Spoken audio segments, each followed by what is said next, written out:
దేవుని స్తోత్రాలు. మీ అందరికీ వందనాలండి. అందరూ బాగున్నారా? మరి ఈ రోజున ఈ సోఫియా మినిస్ట్రీస్ ఛానల్ ద్వారా మరి మీ ముందుకు నేను వచ్చినందుకు చాలా సంతోషం. మరి నా ఛానల్ను మీరు ఆదరిస్తున్నందుకు ధన్యవాదాలు. మీ అందరి కొరకు నేను ప్రతిదినము ప్రార్థన చేస్తూ ఉన్నాను.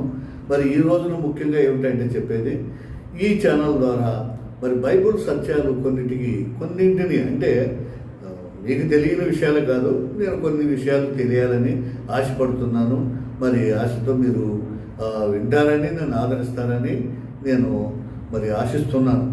మరి ఇదిగో ఈ రోజున అసలు ముఖ్యంగా ఏమిటాయంటే, ఇప్పుడు ఈ ప్రపంచం పుట్టినప్పటి నుంచి ఇప్పుడు వరకు కూడా మరి దేవుడు అసలు ఎవరు ఏంటి అనేది తెలుసుకోవడానికి ప్రయత్నం చేస్తూ చాలామంది కొట్టుమిట్లాడుతున్నారు. మరి 2000 సంవత్సరాలు అయిపోయింది యేసు ప్రభు వారు వచ్చి, ఇంకా ఎవరో దేవుడు అని చెప్పేసి నన్ను జాగ్రత్తగా వెతికిన ఎడల నన్ను మీరు కనుగొందురనుంది. చూడండి, మనం దేవుడి సృష్టిలో భాగంగానే మట్టి నుంచి పుట్టాము, తిరిగి మన్ను అయిపోతాము. అయితే ఈ ఆత్మ ఎక్కడికి వెళ్తుంది? ఆత్మ స్వర్గానికి వెళ్ళాలి. ఆత్మని మనం కాపాడుకోవాలి, ఆత్మని రక్షించుకోవాలి. అదే ఈ మానవుని యొక్క ధ్యేయం. చూడండి, ఈ భూలోకంలో చూడండి, ఆస్తికులు నాస్తికులు అనే 2 తెగల వారు ఉన్నారు. ఆస్తికులు అంటే దేవుడు ఉన్నాడు, ఈ ప్రపంచం అంతా కూడా సృష్టి అంతా దేవుని వలనే కలిగింది అని చెప్పేటువంటి వారిని ఆస్తికులు అంటాం. నాస్తికులు అంటే అసలు దేవుడు లేడు, దేవుడు కాదు, అంతా మన ప్రభావమే, మానవుడు ప్రభావమే, సైన్స్ ప్రభావం అని చెప్పేసి నమ్మేటువంటి వారిని నాస్తికులు అంటారు. సరే, ఆ నాస్తికులు పక్కన పెట్టేద్దాం. మన ఆస్తికులు అంటే దేవుడు ఉన్నాడు అని మనం కనుగొనడానికి చేసే ప్రయత్నం ఏమిటంటే, చూడండి, ఈ భూప్రపంచంలో చాలా మత గ్రంథాలు ఉన్నాయి, చాలామంది ఉండారు, చాలా రచయితలు ఉండారు. చూడండి, రామాయణం, మహాభారతం, ఖురాను, బైబిల్, తర్వాత అష్టాదశ పురాణాలు కూడా ఉన్నాయి. ఇవన్నీ కూడా ఏమిటంటే దేవుడు ఎవరో ఏమిటనేది తెలియజేసే గ్రంథాలే ఇవి.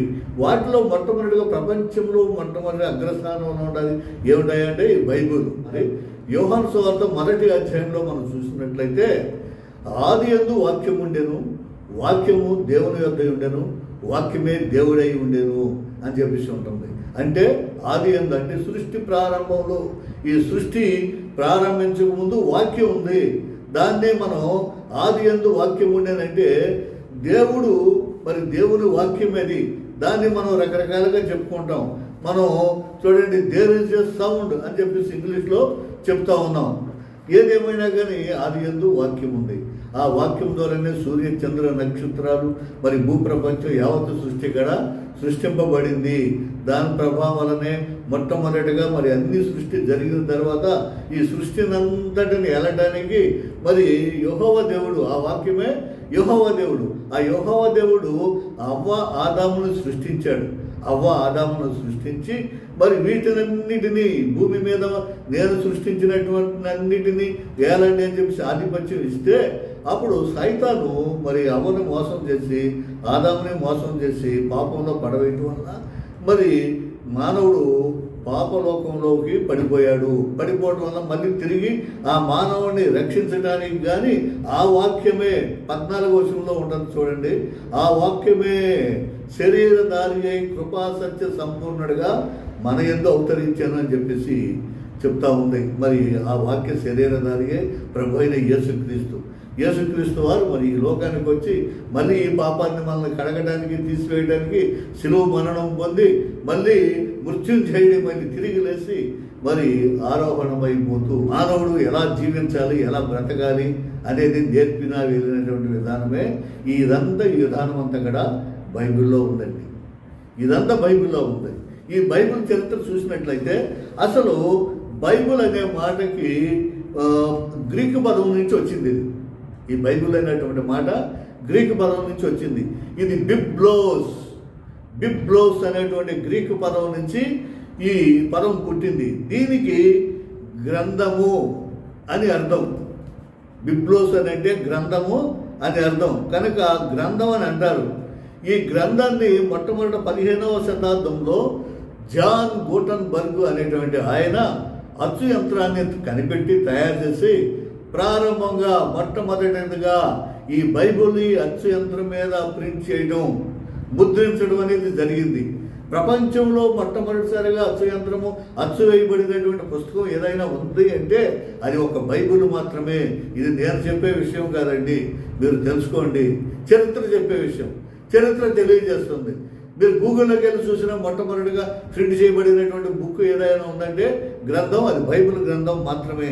కాబట్టి అచ్చు యంత్రాన్ని కనుగొన్న తర్వాత మరి ఈ మొత్తం ఈ బైబిల్ అంతా ఒక పుస్తకమా, ఒక పుస్తకంలోనే ఒక గ్రంథమేనా? కాదు. దీనిలో 73 పుస్తకాలు ఉన్నాయి. 73 పుస్తకాలు కలిగినటువంటి పవిత్రమైనటువంటి ఒక గ్రంథాలయం ఇది, దైవ గ్రంథాలయం.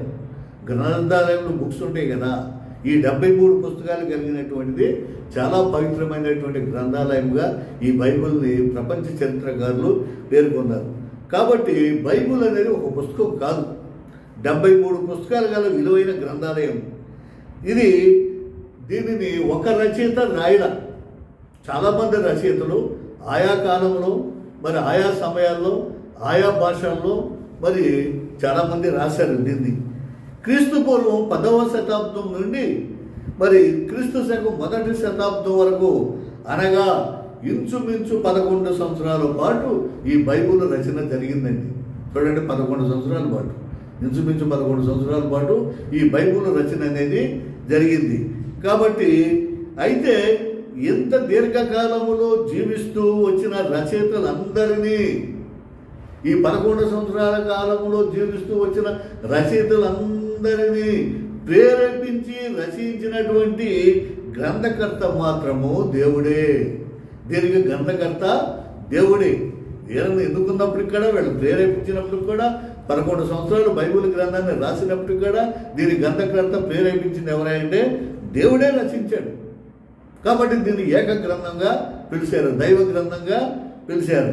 73 పుస్తకాల బైబిల్ గ్రంథాన్ని మరలా దీనిలో 2 భాగాలు చేశారు, 2 విభాగాలుగా చేశారు. ఒకటి పాత నిబంధన, 2 క్రొత్త నిబంధన అనేటువంటి 2 భాగాలుగా చేశారు. పాత నిబంధనలో 46 పుస్తకాలు, క్రొత్త నిబంధనలో 27 పుస్తకాలు ఉంటాయి. ఇవి 2 కలిసి మొత్తం 73 పుస్తకాలు హోలీ బైబుల్, పవిత్ర గ్రంథం, హోలీ బైబుల్గా పిలుస్తారు. సరే, ఇలా ఉంది. ఈ క్రైస్తవ మతంలో చాలా శాఖలు ఉన్నాయి. ఈ ప్రపంచం అంతా కూడా ఒకే క్రైస్తవ మతం కాదు. బైబిల్ అయితే అందరూ ఒకటే చదువుతారు, కానీ శాఖలు మాత్రం చాలా ఉన్నాయి. మరి దీన్ని కొన్ని శాఖలు, క్రైస్తవ శాఖలు క్రొత్త నిబంధన పుస్తకాల విషయంలో వేద గ్రంథాలు 27 అని అంగీకరిస్తారు. కానీ పాత నిబంధన పుస్తకాల విషయంలో ప్రొటెస్టెంట్ శాఖ వారు 39 గ్రంథాలు మాత్రమే అంగీకరిస్తారు. కాబట్టి పాత నిబంధనలో 39, క్రొత్త నిబంధనలో 27 కలిపి 66 పుస్తకాలు ఈ ప్రొటెస్టెంట్ల యొక్క బైబిల్లో ఉంటాయి. మరి ప్రొటెస్టెంట్ శాఖల వారు అంగీకరిస్తారు. ఆర్సిఎం రోమన్ క్యాథలిక్ వారు, ఆర్సిఎం వారు ఏం చేస్తారంటే ఈ 73 పుస్తకాలను కూడా అంగీకరిస్తారు. అందుకని ఆర్సిఎం వారు అదనంగా 7 బుక్స్ ఉంటాయి. దాంట్లో ఇవి కాకుండా 66 కాకుండా మరి అదనంగా 7 పుస్తకాలు అంగీకరిస్తారు. కాబట్టి అవి 73 పుస్తకాలు ఆర్సిఎం మరి వారి బైబిల్లో ఉంటుంది. 66 పుస్తకాలు ఏమో మరి ప్రొటెస్టెంట్ల యొక్క బైబిల్లో ఉంటాయి. అయితే ఈ వ్యత్యాసం, ఈ తేడా ఎందుకు వచ్చింది, ఎందుకు జరిగింది అని అంటే, మరి హీబ్రూ పాత నిబంధన గ్రంథంలో 39 పుస్తకాలు మాత్రమే ఉన్నాయి. హీబ్రూ భాషలో రచించబడినటువంటి పాత నిబంధన గ్రంథంలో 39 పుస్తకాలు మాత్రమే ఉన్నాయి. ప్రొటెస్టెంట్ శాఖ వారు ఈ సంఖ్యను అంగీకరిస్తారు. అయితే హీబ్రూ పాత నిబంధన గ్రంథానికి అనువాదమైన నెప్తువాంజిత్ దానికి అనువాదమైనటువంటి నెప్తువాంజిత్ గ్రీకు బైబిల్లో మరి 7 గ్రంథాలు అదనంగా చేర్చి 46 పుస్తకాలు చేశారు. ఇది క్రీస్తు పూర్వం 3వ శతాబ్దంలో తయారైంది. క్రీస్తు పూర్వం అంటే యేసుక్రీస్తు వారు జన్మించక ముందే 3వ శతాబ్దంలో తయారైంది. ఈ అనువాదం కూడా ప్రామాణికమైనది కావడం చేత క్యాథలిక్లు అంటే ఆర్సిఎం వారు దీనిని సంఖ్యను గ్రహించి పాత నిబంధన గ్రంథాలు 46 అని ఒక శాసనం చేశారు. నెప్తువాంజిత్ బైబిల్లో అధికంగా ఉన్న గ్రంథాలు ఏమిటాయంటే, 1 తోబితు గ్రంథం, 2 యాదితు గ్రంథం, 3 బరూకు, 4 మొదటి మక్కాబీయులు, రెండవ మక్కాబేలు, సొలొమోను జ్ఞాన గ్రంథము, సీరా జ్ఞాన గ్రంథము, ఈ 7 పుస్తకాలు కూడా అదనంగా ఉంటాయి. ప్రొటెస్టెంట్లు ఇవి కూడా ఉపయోగకరమైనవని ఒప్పుకుంటారు, కానీ వీటిని దేవుని ప్రేరేపితమైన అనగా ప్రామాణికమైన గ్రంథాలుగా మాత్రము అంగీకరించరు. అందువలన వారు బైబిల్ మొత్తము గ్రంథాలు 66 పుస్తకాలు మాత్రమే ఉంటాయని చెప్పేసి మరి వీళ్ళు 66 పుస్తకాలనే ప్రామాణికంగా తీసుకున్నారు. అయితే అసలు ఈ ప్రొటెస్టెంట్లు ఎలా వచ్చారు? ఈ ప్రొటెస్టెంట్లు బయటికి రావడానికి కారణం ఏంటి? ఈ రోమన్ క్యాథలిక్లు ఎవరు, ప్రొటెస్టెంట్లు ఎవరు? ఈ రోమన్ క్యాథలిక్ల నుంచి ప్రొటెస్టెంట్స్ ఎలా విడిపోయారు అనేది తెలుసుకుంటే, క్రీస్తు ప్రభు శిలువ మరణం పొంది తిరిగి లేచిన తర్వాత ఆరోహణమయ్యే ముందు తన శిష్యులను పిలిచి, ఆ శిష్యుల్లో ప్రథముడైనటువంటి బాగా నమ్మకస్తుడైనటువంటి పేతురుని పిలిచి, పేతురు నీవు నా గొర్రెలను మేపు, పేతురు నీవు కేఫా అనబడతావు, కేఫా అనగా రాయి, ఈ రాతి మీద నా సంఘాన్ని కడుతున్నాను, నీ సంఘాన్ని కడుతున్నాను, ఈ భూలోకం తాళపు చెవులు, దీని తాళపు చెవులన్నీ నీకు అప్పగిస్తున్నాను, నువ్వు భూలోకంలో ఏదైతే విప్పుతావో అది పరలోకంలో విప్పబడతాయి, భూలోకంలో ఏది బంధిస్తావు అది ఇక్కడ బంధించబడుతుందని చెప్పి పేతురికి ఆజ్ఞ ఇచ్చాడు.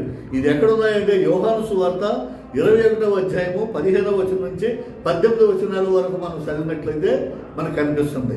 మరియు మత్తయి సువార్త 16వ అధ్యాయము 18వ వచనం నుంచి 20వ వచనం వరకు చదివితే కనిపిస్తుంది. నీ బండ మీద నా సంఘాన్ని కడతాను, పాతాళలోక ద్వారములు దాని ఎదుట నిలువనేరమని నీతో చెబుతున్నాను, పరలోక రాజ్యం యొక్క తాళపు చెవులు నీకు ఇచ్చేదను, నీవు భూలోకమందు దేనిని బంధించుదువో అది పరలోకమందును బంధింపబడును, భూలోకమందు దేనిని విప్పుదువో అది పరలోకమందును విప్పబడునని మరి పేతురుతో ప్రభువారు చెప్పారు.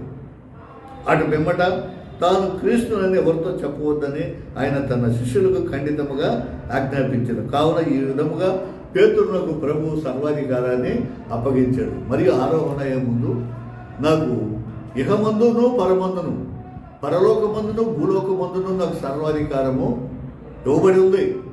మరి యుగ సమాప్తి వరకు మీతో నేను ఉంటాను, కాబట్టి నేను వెళ్ళిన తర్వాత పరిశుద్ధాత్మను పంపుతాను. మరి మీరు దిగంతముల వరకు వెళ్ళి నా సువార్తని ప్రచారం చేయండి అని చెప్పేసి ప్రభు ఈ విధంగా పేతురికి అధికారాన్ని ఇస్తాడు. ప్రియమైన క్రైస్తవ సహోదరుల, తర్వాత ఆ పేతురు తర్వాత మరి ఆయన స్థానంలో పోపు వస్తాడు. పోపు రోమన్ క్యాథలిక్, ఏ రోమీయులైతే క్రీస్తును సిలువ వేశారో, ఏ రోమీయులైతే మరి హతసాక్షులుగా మరి వీళ్ళందరినీ చంపేశారో, మరి ఆ రోమీయుల ద్వారానే మరి ఈ సువార్త సేవ మరి వెదజల్లడం జరిగింది. మరి ఒక ఆర్సిఎం చర్చి ఫాదరే మార్టిన్ లూథర్ కింగ్